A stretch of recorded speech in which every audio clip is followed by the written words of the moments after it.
महाभारत का महायुद्ध खत्म हो चुका था। सब ने सोचा कहानी पूरी हुई, लेकिन असल कहानी तो अभी बाकी थी। आज हम बात करेंगे उस युद्ध के सबसे भयानक, सबसे काले अंतिम अध्याय की। एक ऐसी रात जब जीत का जश्न मातम में बदल गया था। 18 दिन की भयानक लड़ाई के बाद कुरुक्षेत्र की जमीन पर एक अजीब सी शांति थी। ऐसा लग रहा था मानो सब कुछ खत्म हो गया। इतिहास का सबसे बड़ा युद्ध समाप्त हो चुका है और अब शायद सब ठीक हो जाएगा। पर यह शांति एक धोखा थी, क्योंकि असल में कहानी का सबसे डरावना पन्ना तो अभी खुलना बाकी था। हाँ, युद्ध खत्म हो गया था, लेकिन बदले की जो आग थी ना, वो अभी भी धधक रही थी। तो सवाल ये उठता है कि क्या होता है जब किसी योद्धा के मन में बदले की प्यास हद से ज्यादा बढ़ जाए। आज हम इसी को समझेंगे और देखेंगे कि कैसे एक योद्धा का बदला उसे इंसान से हैवान बना देता है। तो चलिए कहानी की शुरुआत वहीं से करते हैं जहां से इस नफरत की आग ने जन्म लिया था, एक योद्धा के दिल में, जो दुख और गुस्से से जल रहा था। द्रोण का बेटा अश्वत्थामा एक बरगद के पेड़ के नीचे बैठा था, पूरी तरह से टूटा हुआ। पिता की मौत, अपनी सेना की हार, उसके अंदर बस एक ही चीज उबल रही थी, बदला, सिर्फ और सिर्फ बदला। और तभी उसी अंधेरे में उसकी नजर एक पेड़ पर जाती है। वहां एक उल्लू सोते हुए कौओं पर हमला कर रहा था, एक एक करके बेरहमी से सबको मार रहा था। और बस इसी खौफनाक मंजर को देखकर अश्वत्थामा को अपनी प्रेरणा मिल गई। उसके दिमाग में एक शैतानी प्लान ने जन्म ले लिया। उसने तय कर लिया वो युद्ध के हर नियम, हर धर्म को ताक पर रख देगा।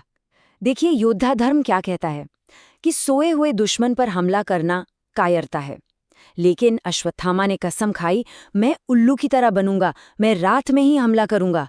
सोचिए, ये वो पल था जब अश्वत्थामा ने इंसानियत की हर हद पार करने का फैसला कर लिया।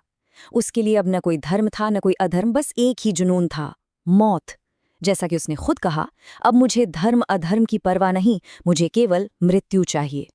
और इसी भयानक कसम के साथ महाभारत की उस सबसे काली रात की कहानी लिखी जा चुकी थी। एक ऐसी रात जिसे इतिहास कभी नहीं भूल सकता। आधी रात का वक्त था। अश्वत्थामा चुपके से पांडवों के कैंप में घुस गया, लेकिन उसे ये नहीं पता था कि उसकी किस्मत और पांडवों की किस्मत दोनों ही उस रात कुछ और लिख रही थीं। पांचों पांडव भाई कृष्ण के साथ उस रात कैंप में थे ही नहीं, वो तो पास में गंगा किनारे सो रहे थे। अंदर घुसते ही उसने अपना कहर बरपाना शुरू किया। सबसे पहले उसने धृष्टद्युम्न को ढूंढा, वही जिसने उसके पिता द्रोण को मारा था। उसे पैरों तले कुचलकर मार डाला। फिर बारी आई शिखंडी की, उसे भी अपनी तलवार से काट डाला। और फिर उसने वो गलती की जो इतिहास की सबसे बड़ी त्रासदियों में से एक बन गई। अंधेरे में उसने द्रौपदी के 5 सो रहे बेटों को पांडव समझ लिया और एक एक करके उन सभी के सिर काट दिए।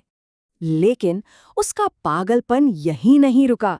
इस कत्लेआम के बाद उसने पूरे कैंप में आग लगा दी। सोचिए वो मंजर, रात का सन्नाटा, जलता हुआ कैंप और इन सब के बीच गूंजती हुई अश्वत्थामा की पागलपन भरी हंसी। अगली सुबह जब पांडव वापस आए तो उनके पैरों तले जमीन खिसक गई। अपने बच्चों के शवों को देखकर द्रौपदी का दुख गुस्से की ज्वाला में बदल गया और उसने एक ही मांग की, न्याय। उसने कहा, अगर तुम उस कातिल के सिर से मणि लेकर नहीं आए तो मैं यहीं अपने प्राण दे दूंगी। और बस पांडव निकल पड़े अश्वत्थामा की खोज में। अब ये मामला सिर्फ एक इंसान के बदले का नहीं रह गया था। नहीं, अब ये टकराव एक ऐसी दिशा में जा रहा था जहां दांव पर पूरी दुनिया लगी थी। आखिरकार पांडवों ने अश्वत्थामा को घेर ही लिया, महर्षि व्यास के आश्रम के पास। जब अश्वत्थामा ने देखा कि अब बचने का कोई रास्ता नहीं है, तो उसने अपना आखिरी दांव खेला। उसने घास का एक मामूली सा तिनका उठाया और उसे अपने सबसे विनाशकारी हथियार में बदल दिया। उसने उस तिनके पर मंत्र पढ़े और ब्रह्मास्त्र को बुला लिया। अब ये ब्रह्मास्त्र कोई मामूली हथियार नहीं है, ये एक ऐसा दिव्य अस्त्र है जिसकी शक्ति के बारे में कहा जाता है कि वो हजारों सूर्यों से भी ज्यादा है। एक ऐसा हथियार जो पूरी दुनिया को खत्म कर सकता है। उसे रोकने के लिए अर्जुन को भी अपना ब्रह्मास्त्र चलाना पड़ा। अब आसमान में 2 ब्रह्मास्त्र थे, लेकिन दोनों योद्धाओं के ज्ञान में एक जमीन आसमान का फर्क था।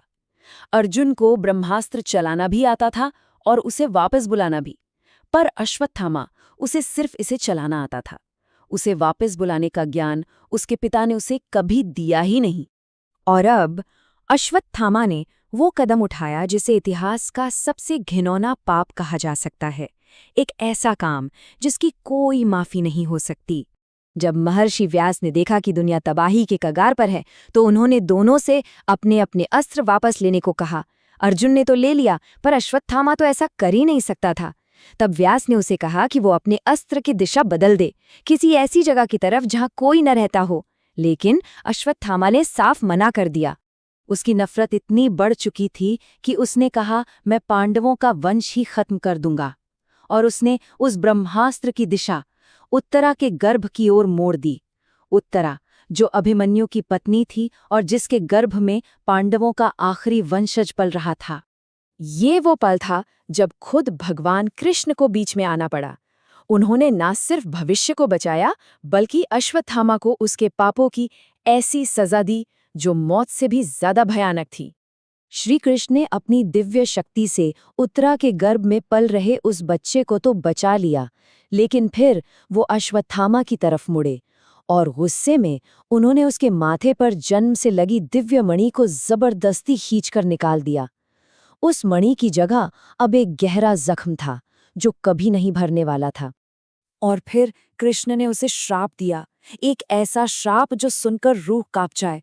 उन्होंने कहा, तुम्हें मौत की राहत भी नसीब नहीं होगी। तुम 3000 साल तक इस धरती पर भटकते रहोगे। तुम्हारे शरीर से हमेशा खून और मवाद की बदबू आएगी। तुम अकेले, दर्द में, लाइलाज बीमारियों के साथ तड़पते रहोगे। तुम्हारी अमरता, यही तुम्हारी सबसे बड़ी सजा होगी। तो आखिर में एक सवाल जरूर उठता है। हाँ, पांडवों ने युद्ध जीत लिया था, पर इस कहानी के अंतिम पन्ने को देखने के बाद क्या वाकई कोई जीता था? या फिर सच तो ये है कि युद्ध में जीत किसी की नहीं होती, सब सिर्फ हारते हैं।